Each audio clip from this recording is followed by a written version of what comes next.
honor to appear here and show love on behalf of my friend, my brother, a great man, a great leader, a great father, a great teacher, and a great friend, Nipsey Hussle.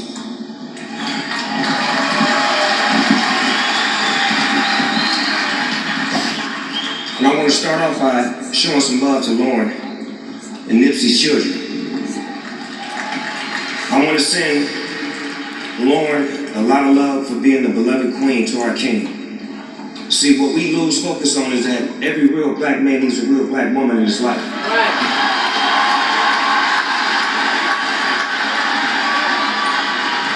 Every time I would see Nip and Lauren out, they reminded me of me and my wife. It was like black excellence. She loved to see that.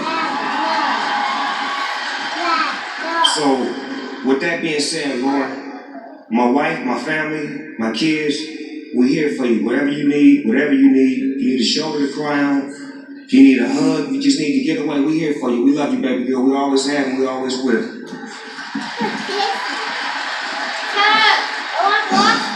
Bear with me, y'all. I'm trying to stay strong for the homeboy Nip right now. Stay down with me.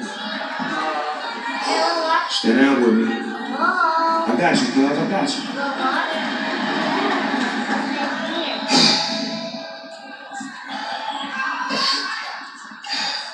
Next, I want to acknowledge Nipsey's father.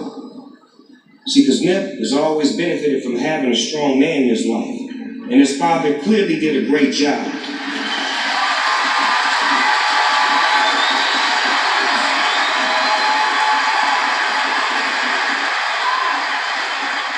He showed Nip how to be a strong man, a strong black man. It was always amazing when I would go to the store, because I would go to the store on my own solo, no security, pull up in the morning, Pops being there, and I could just see the look on his face, and he was so proud of his boys for doing something in the community and doing something positive that was inspiring. And Pops, I look at your face every time I come to the store and I just sing the joy, and I just want you to know that you may have lost a son, but you picked up another son in me.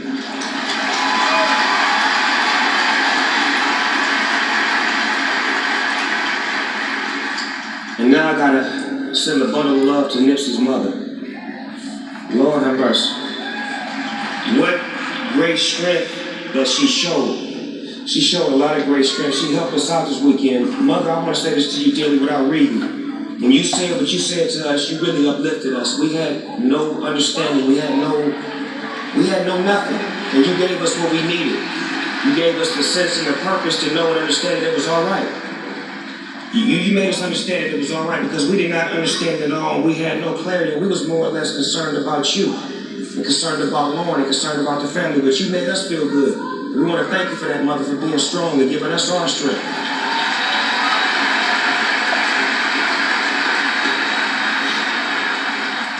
I also want to thank all the other mothers in the house right now that's been praying for Nipsey's mother, that's been praying for Lauren. We appreciate all that love from you women. And I want to say this. If it so happens to be that your kids die before you, Nipsey's mother prepared us for this day in the future. Thank you, Mother.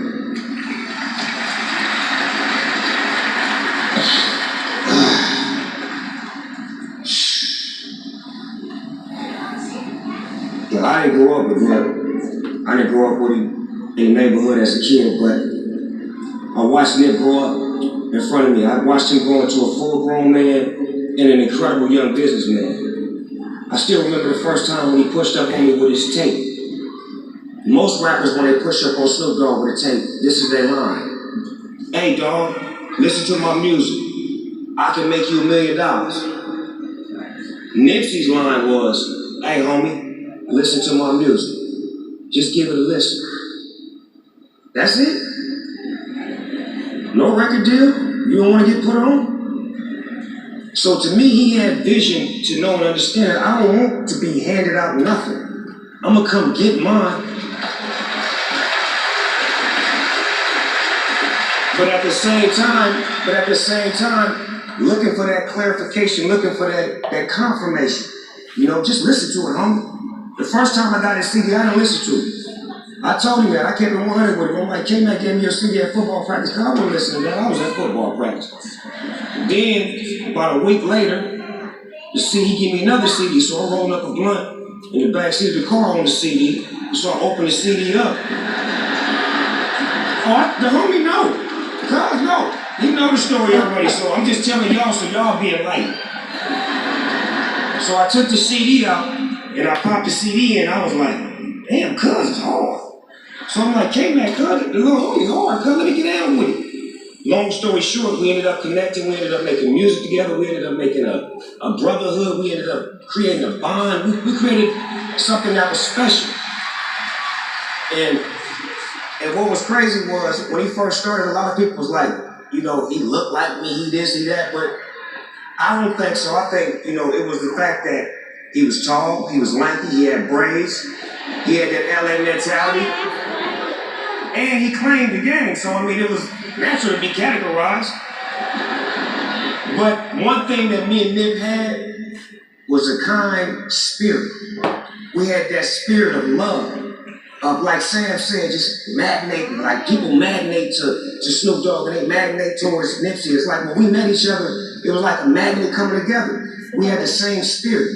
But what was crazy was Nip mentality was stronger than a rapper that's been in the game for 15 years. And I'll give you an example of that.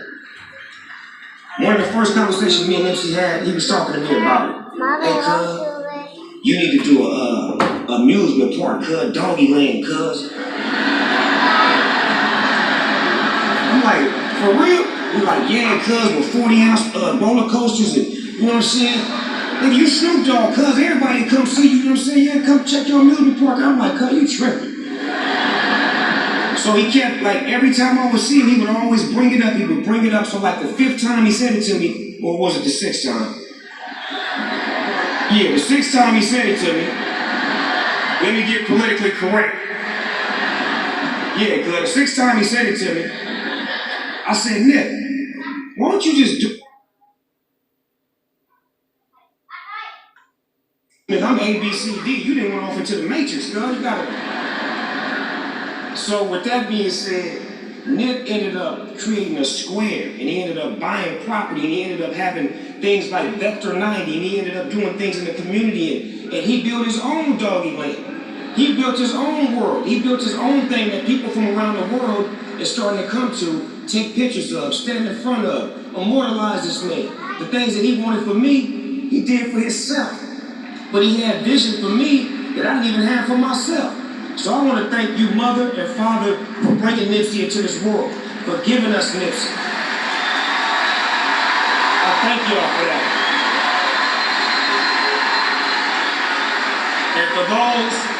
And for those that knew Nipsey Hussle personally, you knew he had nothing but love for every gang member from Southern California.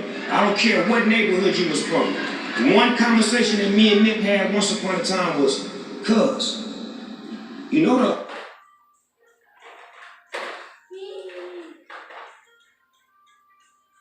Like all music, cuz, it ain't like that. When you make music and you come from the dirt, one thing about a neighborhood, we gonna respect another man from another neighborhood, even if he ain't from our neighborhood, if he come from where we come from. And I explained that to Nip. And when I was explaining it to him, he was getting it, but he wasn't getting it. But I was like, look at what you're doing. You make records with YG. You made records with Gang. You made records with Problem. You making records with Bloods. Crippin' and Bloods making records, and y'all really love each other. Y'all bonding with each other. Y'all pulling up together. You in their neighborhoods. You loving them and they loving you. You are a peace advocate, Nip. That's what you are. And the reason why I know this is because that's what I am. You know, real recognize real. I know what he is, I know what he was. And the marathon is gonna continue. Look at the love, look at the spirit. This man, I'm gonna end it like this. This man got a letter from Barack Obama, man.